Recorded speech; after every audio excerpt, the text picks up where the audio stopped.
David, good to see you. Good to talk to you.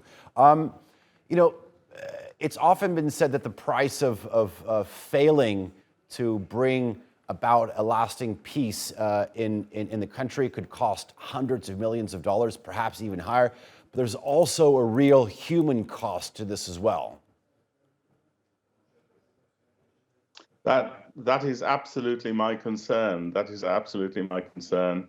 I think the fleeing of people from homes, just the disruption to all sorts of social services, including education, which is really important for children and their parents, and the health services and so on, is a real big human catastrophe.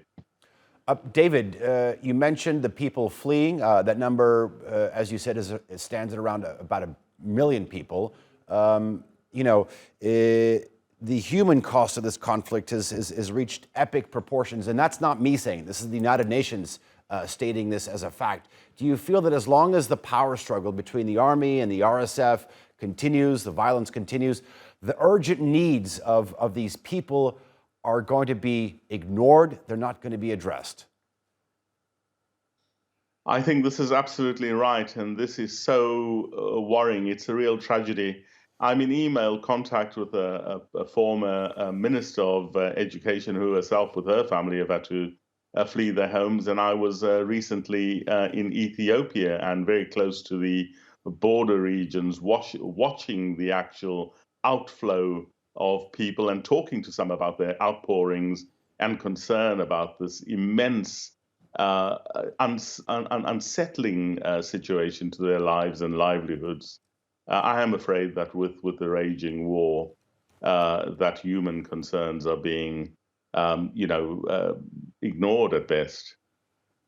David, I've been reading a couple of papers on what is going on right now, and the common denominator to me is that what we're seeing today actually has the seeds date back to an agreement that dates over a decade.